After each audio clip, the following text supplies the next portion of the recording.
बिस्मिल्लाहिर्रहमानिर्रहीम। स्टूडेंट्स, आज के लेक्चर में हम length measuring instrument screw gauge के बारे में स्टडी करेंगे। वो इंस्ट्रूमेंट जिनकी मदद से लेंथ मेजर की जाती है उनमें metre rule, vernier caliper, screw gauge आपके सिलेबस का हिस्सा हैं। तो स्क्रू गेज जो है उसके बारे में हम स्टडी करेंगे कि उसकी मदद से किसी ऑब्जेक्ट की लेंथ या डायमीटर कैसे फाइंड किया जाता है। स्क्रू गेज है क्या? सबसे पहले इसकी डेफिनेशन देख लेते हैं। स्क्रू गेज एक ऐसा इंस्ट्रूमेंट है जिसकी मदद से हम किसी ऑब्जेक्ट की जो लेंथ है वो एक्यूरेटली अप टू 0.01 मिलीमीटर तक मेजर कर सकते हैं। यानी कि स्क्रू गेज की मदद से मिनिमम लेंथ मेजर की जा सकती है वो 0.01 मिलीमीटर है। इसको माइक्रोमीटर स्क्रू गेज भी कहते हैं। ठीक है, यह बात याद रखनी है कि स्क्रू गेज से जो मिनिमम लेंथ मेजर की जा सकती है वो 0.01 मिलीमीटर है। अब हम इसके मेन पार्ट्स की बात कर लेते हैं। सबसे पहले ये हमारे पास एक जो 1 नंबर पे है ये यू शेप फ्रेम होता है। यू शेप फ्रेम जो है ये इस स्टड और स्पाइंडल के हिस्से को जोड़ने के लिए इस्तेमाल किया जाता है। यानी कि बाकी जो इसके हिस्से हैं उसको स्टड के साथ जोड़ने के लिए यूज किया जाता है यू शेप फ्रेम। दूसरे नंबर पर आपके पास ये जो हिस्सा है इसको स्टड कहते हैं। तीसरे नंबर पर जो है इसको स्पाइंडल कहते हैं। स्टड और स्पाइंडल के दरमियान उस ऑब्जेक्ट को फिक्स किया जाता है जिस ऑब्जेक्ट की लेंथ या डायामीटर फाइंड करना हो। चौथे नंबर पर ये जो आपके पास है ये लॉक है। जब स्टड और स्पाइंडल के दरमियान किसी ऑब्जेक्ट को फिक्स कर दिया जाए तो उसके बाद इसको लॉक कर दिया जाता है ताकि ये अपनी जगह से ना हिले और हम इसकी करेक्ट रीडिंग ले सकें। फिफ्थ नंबर पर ये जो आपके पास स्केल शो हो रहा है ये मेन स्केल है। इसके ऊपर ये लाइंस लगी होती हैं। फिफ्थ के बाद 6 नंबर पे ये जो आपके पास है इसको हम थिम्बल कहते हैं। 7 नंबर पे ये रैचेट है। थिम्बल को घुमाने से जो मेन स्केल है इसके ऊपर ये सर्कुलर स्केल मूव करता है जिसको 8 नंबर का हम नाम देंगे सर्कुलर स्केल। ठीक है, ये इस मेन स्केल के ऊपर मूव करता है। रैचेट का भी यही काम है। रैचेट और थिम्बल में फर्क ये है कि जब किसी ऑब्जेक्ट को यहां पर फिक्स करना हो तो थिम्बल को पकड़कर ज्यादा जोर से नहीं घुमाते वरना स्क्रू गेज खराब हो जाता है, इसमें जीरो एरर आ जाता है। उसके लिए करते ये हैं कि दरमियान में जब किसी ऑब्जेक्ट को फिक्स कर लें तो रैचेट की मदद से इसको फिक्स करें। ठीक है, जो ही ऑब्जेक्ट जहां पे फिक्स हो जाएगा तो ये टिक टिक की आवाज करना शुरू हो जाता है। इसका मतलब ये है कि मजीद हमें उसको ज्यादा फिक्स करने की, ज्यादा टाइट करने की जरूरत नहीं है। कुछ स्टूडेंट्स थिम्बल को पकड़कर ज्यादा रोटेट करते हैं ऑब्जेक्ट को ज्यादा फिक्स करने के लिए, जिसकी वजह से स्क्रू गेज खराब हो जाता है, उसमें जीरो एरर आ जाता है। स्क्रू गेज का जो लीस्ट काउंट है वो इसके यू शेप फ्रेम के ऊपर लिखा होता है। जैसे यहाँ पर 0.01 मिलीमीटर लिखा हुआ है और ये इसकी रेंज लिखी हुई है कि 0 से 25 मिलीमीटर तक के जो ऑब्जेक्ट्स होते हैं उनकी लेंथ, इतनी लेंथ जो है वो मेजर की जा सकती है। इसके बाद हम प्रोसीजर देख लेते हैं। प्रोसीजर से पहले लीस्ट काउंट देखते हैं कि जो स्क्रू गेज है उसका लीस्ट काउंट क्या होता है। लीस्ट काउंट सबसे पहले आपको यह बताता चलूं कि जो लीस्ट काउंट है, लीस्ट काउंट का मतलब यह है कि किसी भी इंस्ट्रूमेंट को इस्तेमाल करते हुए जो मिनिमम वैल्यू मेजर की जा सकती है उस इंस्ट्रूमेंट की मदद से उसको लीस्ट काउंट कहते हैं। ठीक है, और लीस्ट काउंट, स्क्रू गेज का लीस्ट काउंट क्या होगा? Minimum value measured by using screw gauge is called the least count of the screw gauge. जब हम थिम्बल को रोटेट करते हैं तो हर डिवीजन जो है सर्कुलर स्केल की वो क्रॉस करती है इंडेक्स लाइन को। ये जो आपको हॉरिजॉन्टल लाइन नजर आ रही है ये इंडेक्स लाइन है। जब हम थिम्बल की मदद से रोटेट करते हैं सर्कुलर स्केल को तो हर डिवीजन इंडेक्स लाइन को 1/100 टाइम्स क्रॉस करती है। ठीक है, तो इसका मतलब क्या है? 0.01 मिलीमीटर, यानी कि 1/100 का मतलब क्या है? 0.01 millimetre on the main scale. और यही इसका लीस्ट काउंट कहलाता है स्क्रू गेज का। फार्मूला क्या है लीस्ट काउंट फाइंड करने का? Least count for screw gauge equal to pitch of the screw gauge divided by number of divisions on circular scale. Screw gauge की पिच क्या है? स्क्रू गेज की pitch जो है वो 0.5 मिलीमीटर होती है। ये पिच क्या है? पिच को हम नेक्स्ट डिफाइन करेंगे। ये 0.5 मिलीमीटर होती है divided by number of divisions on circular scale. Circular scale के ऊपर नंबर ऑफ डिविजन्स 50 होती हैं। ये आपको नजर भी आ रही होंगी। 45 के बाद 50 तक जाकर आगे फिर 0 आ जाता है। ठीक है, 50 इसके ऊपर डिविजन्स होती हैं। इसको डिवाइड करें जब तो 0.01 मिलीमीटर आता है, जो कि 0.01 सेंटीमीटर के इक्वल होता है। लीस्ट काउंट के बाद पिच की बात करते हैं। पिच की डेफिनेशन क्या है? Distance between two consecutive threads is known as pitch of the screw gauge. दो कंसेक्टिव थ्रेड्स जो हैं, यानी कि मेन स्केल के जो दो कंसेक्टिव लाइंस हैं, उनके दरमियान जो डिस्टेंस है उसको pitch of the screw gauge कहा जाता है। या दूसरी इसकी डेफिनेशन आप यूं ले सकते हैं कि जब आप इस सर्कुलर स्केल को मूव करवाते हैं वन कंप्लीट डिवीजन, तो जितना पाथ कवर करता है, मेन स्केल पे जितना पाथ कवर होता है, उसको pitch of the screw gauge कहते हैं। इसको कैसे फाइंड किया जाता है? इसी फार्मूले में से pitch of the screw gauge को एक तरफ कर लें, ये उधर जाकर मल्टीप्लाई हो जाएगा, यानी कि least count into number of divisions on circular scale 0.01 into 50, तो ये 0.5 मिलीमीटर हमारे पास पिच आ जाती है स्क्रू गेज की। नेक्स्ट जीरो एरर की बात करते हैं। जीरो एरर, किसी भी इंस्ट्रूमेंट में जीरो एरर हो भी सकता है और नहीं भी हो सकता। हो तो उसको रिमूव कैसे किया जाता है वो भी हम देखेंगे। तो सबसे पहले जीरो एरर की बात कर लेते हैं। स्क्रू गेज का जीरो एरर फाइंड करने के लिए हम स्टड और स्पांडल के दरमियान गैप खत्म करते हैं, यानी कि रेचेट को घुमाकर स्टड और स्पांडल के दरमियान जब गैप खत्म किया, स्टड स्पांडल सर आकर मिल गया, तो सर्कुलर स्केल का जीरो इंडेक्स लाइन के बिल्कुल बराबर आना चाहिए। अगर सर्कुलर स्केल का जीरो इंडेक्स लाइन के बिल्कुल बराबर आ जाए तो उस स्क्रू गेज में कोई जीरो एरर नहीं होगा। जैसे ये आपको डायग्राम में नजर आ रहा है, सर्कुलर स्केल की जीरो वाली लाइन इंडेक्स लाइन के बिल्कुल बराबर आ गई है, तो इसमें जीरो एरर मौजूद नहीं है। अब अगर ये जीरो इस इंडेक्स लाइन को क्रॉस कर जाए या बिहाइंड रह जाए, तो इन दो सूरतों में जीरो एरर मौजूद होता है।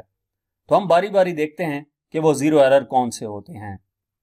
सबसे पहले है positive zero error. Positive zero error क्या होता है? जब थिम्बल को या रैचेट को मूव करवाकर स्टड और स्पांडल के दरमियान गैप खत्म कर दिया जाए और सर्कुलर स्केल का zero behind the index line रह जाए, तो उस सूरत में उस सर्कुलर स्केल में पॉजिटिव जीरो एरर होगा। जब जीरो एरर पॉजिटिव हो तो जीरो करेक्शन नेगेटिव होती है, यानी कि फाइनल आंसर में इस वैल्यू को माइनस किया जाता है। जीरो एरर फाइंड कैसे करते हैं? ये मेथड जो है पीबीए से रिलेटेड जो वर्नियर कैलिपर और स्क्रू गेज की वीडियोस अपलोड की हुई हैं, उनके अंदर मैंने डिटेल से बताया है। दूसरा है negative zero error. Negative zero error उस वक्त होता है जब स्टड और स्पांडल के दरमियान गैप खत्म किया जाए और सर्कुलर स्केल का जीरो इंडेक्स लाइन को क्रॉस कर जाए। जब सर्कुलर स्केल का जीरो इंडेक्स लाइन को क्रॉस कर जाए तो उसके नतीजे में जीरो जो है वो नेगेटिव होगा, जीरो एरर नेगेटिव होगा। जब जीरो एरर नेगेटिव हो तो उसकी इसमें जीरो करेक्शन पॉजिटिव होती है, यानी कि फाइनल आंसर में जो इसकी वैल्यू आएगी उसको ऐड करेंगे। जहां तक हमने जीरो एरर देखा, अब हम देखते हैं कि वर्नियर कैलिपर की मदद, स्क्रू गेज की मदद से रीडिंग कैसे ली जाती है। तो रीडिंग लेने के लिए सबसे पहले हमने क्या करना है, स्टड और स्पांडल के दरमियान गैप खत्म करके ऑब्जेक्ट रखे बगैर हमने इसका जीरो एरर फाइंड करना है। ठीक है, ऑब्जेक्ट को अंदर नहीं रखना, स्टड को थिम्बल को रोटेट करवा के स्टड और स्पांडल को मिला के हमने ये चेक करना है कि सर्कुलर स्केल का जीरो इंडेक्स लाइन के बिल्कुल बराबर आ रहा है या नहीं। तो जीरो एरर चेक कर लेना है पहले पॉइंट में। दूसरे पॉइंट में क्या करना है, स्टड और स्पांडल के दरमियान गैप ओपन करना है और इनके दरमियान उस ऑब्जेक्ट को रखना है जिस ऑब्जेक्ट का डायामीटर हमने फाइंड करना है। ठीक है, ऑब्जेक्ट को फिक्स करके इस लॉक को लॉक कर दें, लॉकिंग स्क्रू को लॉक कर दें। उसके बाद तीसरा पॉइंट है, मेन स्केल रीडिंग नोट करनी है और साथ सर्कुलर स्केल रीडिंग नोट करनी है। ये कैसे नोट करते हैं ये मैं आपको नेक्स्ट स्लाइड में बताऊंगा। ठीक है, तीसरे पॉइंट में क्या करना है, ये मैं यहाँ पे प्रोसीजर बता रहा हूँ बेसिकली। तो मेन स्केल रीडिंग और फिर सर्कुलर स्केल रीडिंग नोट कर लेनी है। फोर्थ पॉइंट में जीरो करेक्शन अप्लाई करनी है करेक्ट डायमीटर फाइंड करने के लिए, यानी कि अगर जीरो एरर इस स्क्रू गेज में मौजूद था तो फोर्थ पॉइंट में आपने जीरो करेक्शन अप्लाई करनी है इसके ऊपर, ताकि हमारे पास इस ऑब्जेक्ट का करेक्ट डायमीटर आ जाए। फिफ्थ पॉइंट में 2, 3 एंड 4 पॉइंट्स जो हैं वो रिपीट करने हैं ताकि हम एवरेज डायमीटर कैलकुलेट कर सकें। ठीक है, जो वायर होगी वायर को डिफरेंट पॉइंट्स पे फिक्स करके उनका डायमीटर लेंगे 2 से 3 बार और उनका एवरेज फाइंड कर लेंगे, तो वो हमारे पास एवरेज डायमीटर आ जाएगा। अब हम एग्जांपल के तौर पे रीडिंग फाइंड करना देखते हैं कि कैसे रीडिंग ली जाती है स्क्रू गेज की मदद से। सबसे पहले आपने क्या करना है, वो ऑब्जेक्ट जिसका डायमीटर फाइंड करना है उसको स्टड और स्पाइंडल के दरमियान फिक्स कर देंगे। दूसरे पॉइंट पे आपने क्या करना है, मेन स्केल रीडिंग नोट करनी है। मेन स्केल रीडिंग कैसे नोट करेंगे, जो स्क्रू गेज का रीडिंग वाला हिस्सा था वो मैंने आपको जूम करके दिखा दिया है ताकि हम इजीली इसकी मदद से रीडिंग ले सकें। हमने रीडिंग लेनी है तो मेन स्केल रीडिंग देखेंगे। मेन स्केल रीडिंग कैसे देखेंगे, ये 0 है, 0 के बाद ये 1 है और इन दोनों के दरमियान 0.5 है, यानी कि 0, 0.5, 1, 1.5। लास्ट जो हमें लाइन नजर आ रही है वो 1.5 है, तो मेन स्केल रीडिंग हमारे पास 1.5 मिलीमीटर आएगी। ये जो मेन स्केल के ऊपर रीडिंग्स होती हैं ये मिलीमीटर में होती हैं। तो मेन स्केल रीडिंग आपने कैसे लेनी है कि ऑब्जेक्ट जब फिक्स कर लें स्टड और स्पाइंडल के दरमियान तो आपने ये देखना है कि मेन स्केल की लास्ट लाइन आपको कौन सी नजर आ रही है, तो ये आ जाएगी मेन स्केल रीडिंग कितनी आएगी, 1.5 मिलीमीटर। उसके बाद आपने सर्कुलर स्केल को देखना है। सर्कुलर स्केल की वो लाइन जो इंडेक्स लाइन को के बराबर आ चुकी है या इंडेक्स लाइन को क्रॉस कर चुकी है, तो इस केस में ये वाली जो लाइन है ये इंडेक्स लाइन से ऊपर है, ये वाली लाइन क्रॉस कर चुकी है। तो ये कौन सी लाइन है, सर्कुलर स्केल के लिए ये 13 नंबर लाइन है, 10, 11, 12, 13। तो सर्कुलर स्केल रीडिंग हमारे पास आएगी 13। अब ये जो सर्कुलर स्केल रीडिंग आई है इसको हम इस स्क्रू गेज के लीस्ट काउंट से मल्टीप्लाई करेंगे। लीस्ट काउंट से मल्टीप्लाई करते वक्त एक बात का ध्यान रखना है कि जिस यूनिट में मेन स्केल रीडिंग है उसी यूनिट वाले लीस्ट काउंट से मल्टीप्लाई करें इस सर्कुलर स्केल रीडिंग को, यानी कि 13 इंटू 0.01 मिलीमीटर। यह स्क्रू गेज का लीस्ट काउंट है। स्क्रू गेज के यू शेप फ्रेम के ऊपर लिखा भी होता है और आप फार्मूले की मदद से फाइंड भी कर सकते हैं। 13 इंटू 0.01 मिलीमीटर, तो ये आ जाता है 0.13 मिलीमीटर। फिफ्थ पॉइंट पे आपने मेन स्केल रीडिंग और सर्कुलर स्केल रीडिंग को ऐड कर लेना है, यानी कि 1.5 प्लस 0.13, तो ये 1.83 मिलीमीटर आ जाता है, जो कि उस ऑब्जेक्ट का डायमीटर है जो हमने स्टड और स्पाइंडल के दरमियान फिक्स किया होगा। इसके बाद अगर इंस्ट्रूमेंट में जीरो एरर मौजूद हो तो वो जीरो करेक्शन हम करते हैं। वो जो मेथड है वो मैंने जमाल फिजिस्ट चैनल पे जो पीबीए की वीडियोस अपलोड की हुई हैं उनके अंदर आप देख सकते हैं। अब इसके बाद हम डिजिटल स्क्रू गेज की बात करते हैं। ये इतना कॉम्प्लिकेटेड प्रोसीजर जो है, मेथड है कि वैल्यू कैसे फाइंड करते हैं स्क्रू गेज की मदद से, आपको मैंने बताया। लेकिन मार्केट में डिजिटल स्क्रू गेज आ चुके हैं जो इजी टू यूज हैं। आप ये देख सकते हैं कि इसमें स्टड और स्पाइंडल के दरमियान जब किसी ऑब्जेक्ट को आप फिक्स करते हैं तो यहाँ पे डिजिट्स में आपके पास उसकी मेजरमेंट लिखी हुई आ जाती है, उसका डायामीटर या लेंथ लिखी हुई आ जाती है। डिफरेंट किस्म के स्क्रू गेज मौजूद हैं मार्केट में जिनकी मदद से हमारा काम आसान हो जाता है। अब इसके साथ ही एक क्विक क्विज है। क्विक क्विज क्या है कि आपने जो इंस्ट्रूमेंट्स पढ़े हैं, लेंथ मेजरिंग इंस्ट्रूमेंट, उनमें मीटर रूल पढ़ा है, वर्नियर कैलिपर और स्क्रू गेज, इनमें से मोस्ट प्रिसाइज मेजरिंग इंस्ट्रूमेंट कौन सा है? तो मीटर रूल आपने जब इस तरह का कोई क्वेश्चन आपसे किया जाए तो उसमें आपने ये देखना है कि उनके लीस्ट काउंट क्या है। मीटर रूल का लीस्ट काउंट 1 मिलीमीटर है, वर्नियर कैलिपर का 0.1 मिलीमीटर है और स्क्रू गेज का 0.01 मिलीमीटर है।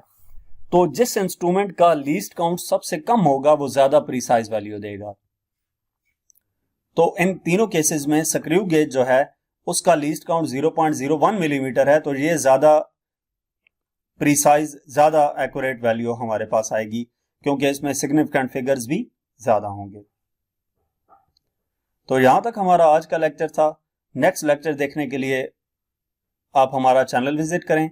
इसके अलावा आप कोई भी टॉपिक या एक्सरसाइज का कोई क्वेश्चन देखने के लिए हमारा चैनल सब्सक्राइब करें। यहाँ पर आपको तमाम क्लासेस के लेक्चर्स देखने को मिलेंगे। Thank you.